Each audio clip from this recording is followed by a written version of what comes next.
നമസ്കാരം. സ്ത്രീകളെയും കുട്ടികളെയും ഉപയോഗിച്ചുകൊണ്ട് വ്യാജ പീഡന പരാതി കൊടുത്തുകൊണ്ട് രാഷ്ട്രീയ എതിരാളികളെ ഇല്ലാതാക്കുവാനുള്ള മനുഷ്യത്വരഹിതമായിട്ടുള്ള ഒരു പദ്ധതി കേരളത്തിൽ നടപ്പിലാവുന്നുണ്ടോ?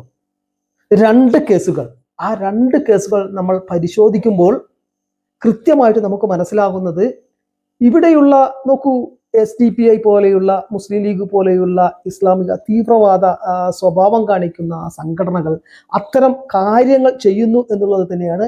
അതിന് നോക്കൂ, പാണക്കാട് തങ്ങളെ പോലെയുള്ളവരെ, സോണിയാഗാന്ധിയെ പോലുള്ളവരെ പോലും ഉപയോഗിക്കുന്നു എന്നുള്ളതാണ്. ഈന്തുള്ളതിൽ ബിനു എന്ന് പറയുന്ന ഒരു ചെറുപ്പക്കാരൻ, DYFIയുടെ പ്രാദേശികമായിട്ടുള്ള ഒരു സജീവമായി പ്രവർത്തിക്കുന്ന ഒരു ചെറുപ്പക്കാരൻ.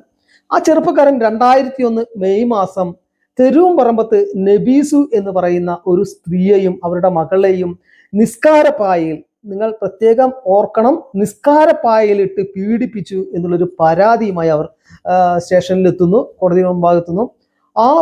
അതിനുശേഷം ആ പയ്യനെ വേട്ടയാടുന്നു പല ആളുകളും. കോഴിക്കോട് കടപ്പുറത്ത് ഈ നബീസുവിനെ വിളിച്ചു വരുത്തി സോണിയാഗാന്ധി തന്നെ അവർക്ക് പണം നൽകുന്നു.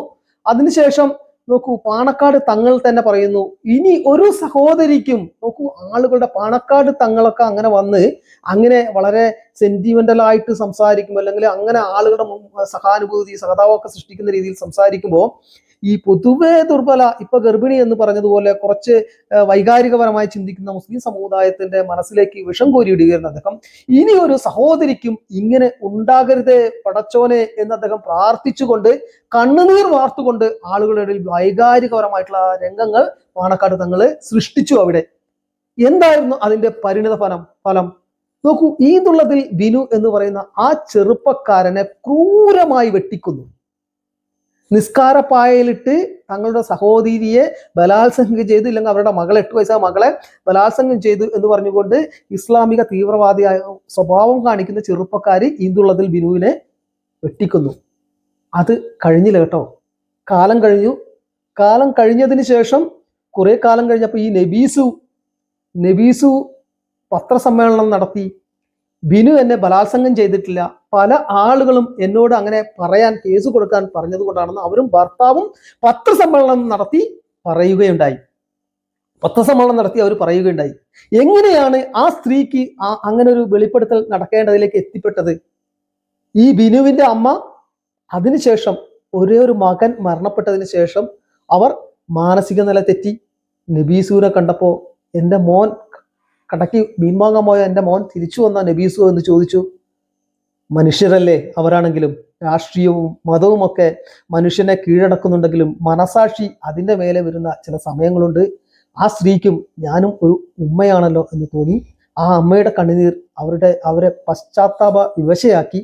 അവരും ഭർത്താവും ലോകത്തോട് സത്യം വിളിച്ചു പറഞ്ഞു, അയാൾ എന്നെ ബലാത്സംഗം ചെയ്തിട്ടില്ല, ചെറുപ്പക്കാരൻ, അവൻ എന്നോടൊരു സഹോദരിയെ പോലെ മാത്രമേ കണ്ടിട്ടുള്ളൂ. നഷ്ടപ്പെട്ടത് ആർക്കാണ് സുഹൃത്തുക്കളെ? ഇങ്ങനെ ഒരു ഇസ്ലാമിക തീവ്രവാദ സ്വഭാവം കാണിക്കുന്ന ആളുകൾ, ഇപ്പൊ നമ്മൾ മുസ്ലിം ലീഗിന് മതേതരത്വ പട്ടമൊക്കെ കൽപ്പിച്ചു കൊടുക്കാറുണ്ടെങ്കിലും അവരുടെ ഏറ്റവും പ്രധാനപ്പെട്ട നേതാവായിട്ടുള്ള പാണക്കാട് തങ്ങളാണ് പറഞ്ഞത്, ഇങ്ങനെ ഒരു സഹോദരിക്കും ഇങ്ങനെയുള്ള അവസ്ഥ വരുത്തരുതേ നാഥാ എന്ന് പറഞ്ഞുകൊണ്ട് കരഞ്ഞത്. ആ ചെറുപ്പക്കാരന്റെ മരണത്തിന് ആ ജീവൻ തിരിച്ചു കൊടുക്കാൻ ഇവർക്ക് കഴിയുമോ? അത് 2001 തെരുവംപറമ്പിൽ നബീസ എന്ന മുസ്ലിം യുവതിയെ ബലാത്സംഗം ചെയ്തു എന്ന കള്ളക്കഥ പ്രചരിപ്പിച്ചാണ് ബിനു എന്ന CPIM പ്രവർത്തകനെ കൊന്നത്. മതപരമായ വേർതിരിവുണ്ടാക്കുക എന്ന ലക്ഷ്യത്തോടു കൂടി ഒരു ബലാത്സംഗ കഥ മെനഞ്ഞുണ്ടാക്കുന്നത്. അങ്ങനെയാണ് തെരുവംപറമ്പിലെ നബീസ എന്ന് പറയുന്ന സ്ത്രീ റേപ്പ് ചെയ്യപ്പെട്ടു എന്നുള്ള വലിയൊരു കഥ പ്രചരിപ്പിക്കപ്പെടുന്നത്. അത് വളരെ വികാരപരമായ അന്തരീക്ഷം എന്താണ് മുസ്ലിം സമുദായത്തിലെ പുതിയ തലമുറയിലുണ്ടാക്കി. NDF-ലേക്കൊക്കെ ചേക്കേറിയിരിക്കുന്ന ആളുകൾക്ക് ഇത് വികാരപരമായി അവർ ഏറ്റെടുക്കും. ഇതിന് പകരം വിട്ട് അവർ തീരുമാനിക്കുകയും ചെയ്തു. അതിന്റെ ഭാഗമായിട്ടാണ് ബിനു കൊല്ലപ്പെടുന്നത്. ബിനു കൊല്ലപ്പെട്ടതിന് ശേഷം ആ സംഭവങ്ങളെല്ലാം തന്നെ എന്താണ് പുറത്തു വന്നു. ഇത് ലീഗിന്റെ സ്വാധീനത്തിൽപ്പെട്ട് ഞങ്ങൾ ചതിയിൽപ്പെട്ടു പോയതാണെന്ന് നബീസ തന്നെ തുറന്നു പറഞ്ഞു. അവരുടെ ഭർത്താവ് പത്രസമ്മേളനം നടത്തിയത് ഒരു ചതിയായിരുന്നു എന്ന് പറഞ്ഞു. യഥാർത്ഥത്തിൽ അങ്ങനെ ഒരു ബലാത്സംഗം ഉണ്ടായിട്ടില്ല എന്ന് ക്രൈംബ്രാഞ്ച് അന്വേഷണ റിപ്പോർട്ട് വന്നു. ഫോറൻസിക് റിപ്പോർട്ടും ഇവർ ബലാത്സംഗത്തിന് ഇരയായിട്ടില്ല എന്ന് വന്നു.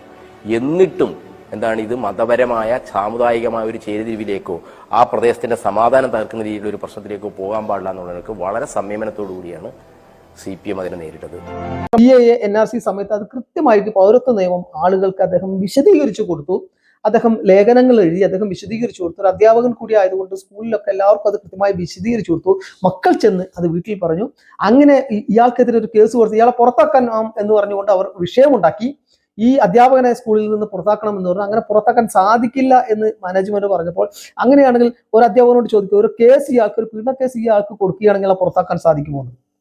ഇതൊക്കെ മൊഴിയിലുള്ളതാണ്. എന്തായാലും അന്നത്തെ ആദ്യത്തെ അന്വേഷണ ഉദ്യോഗസ്ഥനായിട്ടുള്ള ADGP, ഇന്നത്തെ DGP ശ്രീജിത്തിന്റെ വാക്കുകൾ നിങ്ങളൊന്ന് കേൾക്കുക കേട്ടോ.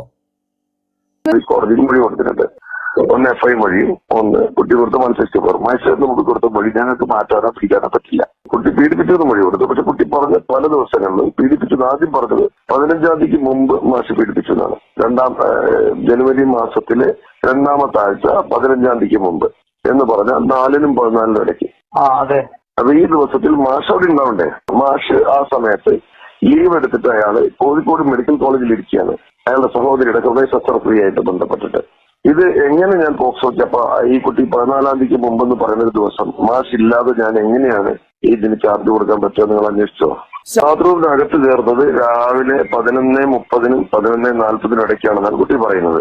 ബ്രേക്കിന്റെ സമയം. ഈ ബ്രേക്കിന്റെ സമയത്ത് അധ്യാപകൻ ചെന്ന് അടച്ചിട്ടിരിക്കുന്ന ബാത്റൂമിന്റെ വാതിലിൽ മുട്ടുന്നു. കുട്ടി കുറ്റിയെടുക്കുന്നു. ഈ സ്കൂളിലെ ഈ ബാത്റൂമിന് കഴിഞ്ഞ ഒരു വർഷമായിട്ട് കുറ്റി ഇല്ല എന്നുള്ളതാണ് ആദ്യത്തെ വസ്തുത. അപ്പൊ 5 കുട്ടികൾ ഒന്നിച്ചു പോയിട്ട് ഒരു കുട്ടി പിടിച്ചു നിന്നിട്ടാണ് മറ്റു 4 കുട്ടികൾ ബാത്റൂമിൽ പോവുക. അതെല്ലാ കുട്ടികളും പറയുന്ന കാര്യം. അപ്പൊ ഒന്നാമത് കുറ്റി എന്ന് പറഞ്ഞത് തന്നെ വസ്തുതയ്ക്ക് നിരക്കാത്ത കാര്യമായി. അടുത്ത കാര്യം, മാഷ് ബാത്റൂമിനകത്ത് കയറി ഷോള് കൊണ്ട് കുട്ടിയുടെ കൈ ബന്ധിച്ചു. കുട്ടിയുടെ മൊഴിയാണ്, ഞാൻ പറയുന്നതല്ല. എന്നതിന് ശേഷം മാഷിന്റെ മുണ്ടുരിഞ്ഞിട്ട് കുട്ടിയുടെ വാ മൂടിക്കെട്ടി. എന്നിട്ട് കുട്ടിയുടെ നഗ്ന ചിത്രം എടുത്തിട്ട് കുട്ടിയുടെ ഉമ്മയ്ക്ക് അയച്ചു കൊടുത്തു ഫോണിൽ. അത് കഴിഞ്ഞിട്ട് മാഷ് പറഞ്ഞു, ഇത് പുറത്ത് പറഞ്ഞാൽ നിന്നെ കൊന്നു കളയുന്നു. മാഷ് ഇറങ്ങിപ്പോയി. അപ്പൊ മാഷ മുണ്ട് എവിടെയാണ്? മുണ്ടൂരിട്ടുണ്ടാവുമല്ലോ. മുണ്ടൂരിയിട്ടും കുട്ടിയുടെ മുഖത്ത് കെട്ടിയിരിക്കുകയാണ്. മനസ്സിലാക്കണം. മുണ്ടൂരി എന്ന് പറഞ്ഞിട്ടുണ്ടെങ്കിൽ ഞങ്ങൾക്ക് പ്രശ്നമില്ല. മുണ്ടൂരിയിട്ടില്ല. കുട്ടിയാണ് പിന്നെ വളരെ കഷ്ടപ്പെട്ട് മുണ്ടൂരുന്നത്. കുട്ടിയുടെ മൊഴിപ്രകാരേ എന്ന് പറഞ്ഞ മാഷ് ഇറങ്ങി പോയപ്പോ മുണ്ടില്ലാതെ പോയി എന്നാണ് കുട്ടി പറഞ്ഞിരിക്കുന്നത്. ഒന്ന്. കുട്ടി പറഞ്ഞ അടുത്ത കാര്യം, ഈ കുട്ടി ഫോട്ടോ എടുത്ത് ഉമ്മയ്ക്ക് അയച്ചു എന്ന് പറയുന്നത് തെറ്റി പറയുന്നതല്ലോ. അപ്പൊ ഈ കുട്ടിയുടെ ഫോൺ, ഈ മാഷ ഫോണിലോ ഉമ്മയുടെ ഫോണിലോ ഈ ഫോട്ടോ കാണണ്ടേ? ഞങ്ങൾ നോക്കുമ്പോ അങ്ങനെ ഒരു സംഭവം ആ ഫോണിലില്ല. പെൺകുട്ടി നോക്കൂ, നിഷ്കളങ്കരായ ബാലികമാർ, അവർക്കെന്തറിയാം? അവരെ ഉപയോഗിച്ചുകൊണ്ട് ഇങ്ങനെ ആളുകൾ, രാഷ്ട്രീയ എതിരാളികളെ ഫ്രെയിം ചെയ്തെടുത്തുകൊണ്ട് അങ്ങനെ അവർക്കെതിരെ കേസുകൾ പടച്ചുകൂടുന്ന ഈ മനുഷ്യത്വ വിരുദ്ധരെ, ഈ മനുഷ്യ മൃഗങ്ങളെ തുറന്നു കാണിക്കണം. നാളെ ഇന്നു ഞാൻ നാളെ നീ എന്ന് പറയുന്നത് പോലെ നാളെ ആർക്കെതിരെയുമാകാം. കുറ്റവാളിയെന്ന് മുദ്ര കുത്തപ്പെട്ടാൽ അവന് നഷ്ടപ്പെടുന്നത് അവന്റെ ജീവിതമാണ്. പാലത്തായി പപ്പൻ എന്ന് പറയുന്ന അധ്യാപകൻ കോടതിയിൽ പറഞ്ഞതുപോലെ, ഇത് രേഖപ്പെടുത്തണമെന്ന് പറഞ്ഞതുപോലെ, എന്റെ ഭാര്യ ആത്മഹത്യ ചെയ്താൽ അതിന് ഉത്തരവാദികൾ SDPI ആയിരിക്കണമെന്ന് കോടതിയോട് പറഞ്ഞതുപോലെ ഇതിൽ വലിയൊരു പങ്ക് വഹിച്ചിട്ടുണ്ട് ഇടതുപക്ഷം എന്നുള്ളതാണ്. ഈതുള്ളതിൽ ബിനു എന്ന് പറയുന്ന ആ ചെറുപ്പക്കാരന്റെ ചോര അത് ഏറ്റവും അധികം ബാധിച്ചത് CPM-നാണ്. പക്ഷെ അതേപോലെ മറ്റൊരു കേസ്, രാഷ്ട്രീയ എതിരാളിയെ ഒതുക്കുവാൻ വേണ്ടി CPM ഉപയോഗിച്ചു. CPM-ഉം ആ ഇസ്ലാമിക തീവ്രവാദികളുടെ ആ മനുഷ്യത്വ വിരുദ്ധമായ ചെയ്തികൾക്ക് കൂട്ടുനിൽക്കുകയാണ് ചെയ്തത്. ശൈലജ ടീച്ചർ ഒരു രാഷ്ട്രീയ നേതാവ് എന്ന നിലയ്ക്ക് കൃത്യമായിട്ടുള്ള നിലപാടെടുത്തപ്പോൾ അതിനും അപ്പുറത്ത് അവരെ പോലും കുറ്റപ്പെടുത്തിക്കൊണ്ട് ഇത് മറ്റാളുകൾ ഇടപെട്ടുകൊണ്ട് ഈ കേസ് അദ്ദേഹം ചെയ്തു എന്ന് വരുത്തി തീർക്കാനാണ് ശ്രമിച്ചത്. CPM ഇപ്പോഴും KK രാഗേഷ് ഇതിനുശേഷം ഇദ്ദേഹത്തെ കോടതി കുറ്റവിമുക്തനാക്കിയതിനു ശേഷവും അദ്ദേഹം പറയുന്നു ഇത് ശരിയല്ല, UDF ഇദ്ദേഹം കുറ്റവാളിയാണെന്ന് കോടതി ശിക്ഷ റദ്ദ് ചെയ്തതിനു ശേഷം. CPM പഠിച്ചിട്ടില്ല പാഠങ്ങൾ. ഇന്ന് ഞാൻ നാളെ നീ, ഇന്നലെ ബിനുവായിരുന്നു, ഇന്ന് പാലത്തായി പപ്പൻ, നാളെ P ജയരാജനുമാകാം എന്നാണ് പറയാനുള്ളത്. ഇങ്ങനെ പറയുന്ന, അതായത് പറഞ്ഞാൽ പീഡന കേസ് കൊടുക്കാൻ, അല്ലെങ്കിൽ നിഷ്കളങ്കരായ കുട്ടികളെ കൊണ്ട് ഇങ്ങനെ പറയിപ്പിക്കുന്ന, അല്ലെങ്കിൽ പണം കൊടുക്കാമെന്ന് പറഞ്ഞ് ചെയ്യാൻ തയ്യാറുള്ള സ്ത്രീകളെ കൊണ്ട് ഇങ്ങനെ കേസ് കൊടുപ്പിക്കുന്നു. നോക്കൂ, ആ സ്ത്രീ കൃത്യമായിട്ട് പറഞ്ഞു. നബീസു എന്ന് പറയുന്ന തെരുവുംപറമ്പത്ത് നബീസു കൃത്യമായിട്ട് പറഞ്ഞു, എനിക്ക് പണം വാഗ്ദാനം ചെയ്താണ് ഞാനിത് ഈ പരാതി കൊടുത്തതെന്ന് പത്രസമ്മേളനം വിളിച്ച് പറയുകയുണ്ടായി. നഷ്ടപ്പെട്ടത് ബിനുവിന്റെ അമ്മയ്ക്കാണ്, ബിനുവിന്റെ കുടുംബത്തിനാണ്. CPM മനസ്സിലാക്കേണ്ട ഒരു കാര്യം, ഈ പപ്പൻ മാഷിനെ ഇങ്ങനെ കുറ്റവാളിയെന്ന് മുദ്ര കുത്തുമ്പോൾ തെളിവുകളില്ലാഞ്ഞിട്ടും DGP ശ്രീജിത്തിന്റെ വാക്കുകളിൽ നിന്ന് എത്രത്തോളം ഫ്രെയിം ചെയ്തതാണ് ഈ കേസെന്ന് നമുക്ക് വ്യക്തമാകും. പക്ഷെ ഇതിലൊക്കെ കൃത്യമായൊരു രാഷ്ട്രീയ പാർട്ടി എന്നുള്ള നിലയ്ക്ക് മനുഷ്യരാണ് എല്ലാവരും. അവർ ഓരോരുത്തർക്കും ഓരോ ആദർശങ്ങളുണ്ടാവും. പക്ഷെ കൃത്യമായിട്ട് രാഷ്ട്രീയം പറയാം, രാഷ്ട്രീയം പറഞ്ഞുകൊണ്ട് നമുക്ക് പരസ്പരം പോരടിക്കാം. പക്ഷെ ഒരു മനുഷ്യനെ കേസിൽപ്പെടുത്തിക്കൊണ്ട്, അയാൾ ചെയ്യാത്ത കേസിന് പെടുത്തിക്കൊണ്ട് അദ്ദേഹത്തിന്റെ കുടുംബം നശിപ്പിക്കുന്ന, ആ മനുഷ്യന്റെ ജീവിതം നശിപ്പിക്കുന്ന തരത്തിലുള്ള രാഷ്ട്രീയം ഒരിക്കലും ഭൂഷണമല്ല എന്ന് വളരെ വിഷമത്തോടെ, വേദനയോടെ ഓർമ്മിപ്പിക്കട്ടെ. മറ്റൊരു വീഡിയോയുമായി വരുന്നത് വരെ കാത്തിരിക്കുക. Stay tune. നന്ദി, നമസ്കാരം.